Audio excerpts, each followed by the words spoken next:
हाँ. Shall I compare thee to a summer's day is a poem written by William Shakespeare. This is a sonnet. Sonnet is a poem which comprises of 14 lines, and in this poem the poet addresses to his friend's beauty, and he says that I want to compare my friend's beauty with the beauty of summer days. As he says, shall I compare thee to a summer's day? Thou art more lovely and more temperate. But the poet says that my friend's beauty here doesn't mean physical beauty. The beauty here is intellectual or spiritual beauty. And he says that his friend's beauty is more lovely and more permanent, while the summer day's beauty is short-lived and transitory. As he says that everything in nature sometimes declines, and every beautiful object and its beauty fades away with the passage of time. But his friend's beauty will never fade away.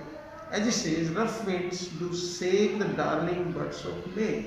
In the month of May, all the flowers are shaken by the rough winds, and summer's leaf hath all too short in date, and the summer days have a very short span of life. Summer days are followed by winter, and in this way, summer is not permanent. Sometimes to hope the eye of heaven shines, and the poet says the sun is also the brightness of the sun is not permanent. It is also sometimes dimmed by the clouds, and often is lie and his old complexion dimmed, and every fair sometimes declines. And he says that every beautiful object of nature and its beauty declines after some time. It means that it is the law of nature that everything which is born is subject to death and decay. By chance or nature's changing course, untrimmed, the beauty of anything or any object is destroyed by the law of nature or by accident, or accidentally it is destroyed. But thy eternal summer shall never fade away. But the poet says that his friend's beauty will never fade away. It is permanent. Nor lose possession of that fair that thou owest. And the poet says that the beauty of his friend will never fade away. It will remain permanent.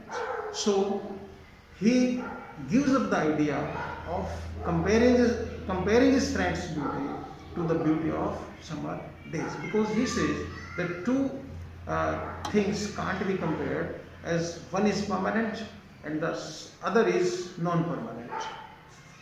And in this way the poet immortalizes his friend's beauty through this poem. Nor shall death brag thou wanderest in thy shade. And the poet says that his friend's beauty will never be dead.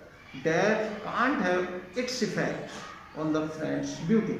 Here the beauty is intellectual beauty or spiritual beauty, which is not to die. It is permanent, it is eternal.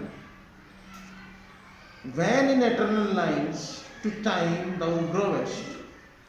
And in this way, the poet says that as long as this poetry will be read by the coming generations, the poet's friend will also be remembered. And in this way, he will become permanent, and his memory will become permanent.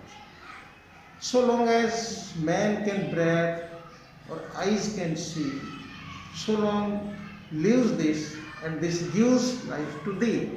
So the poet says that as long as there is life on earth, and man continue to read this poetry, the poet's beauty or the poet's friend's beauty will remain in the eyes of the coming generations, and the people will remember it forever.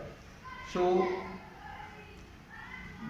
the poem is eternal, and through this poem the poet makes his friend's beauty immortal. So we must take it as a piece of art which immortalizes the friend's beauty permanently. Now this is the end of the poem.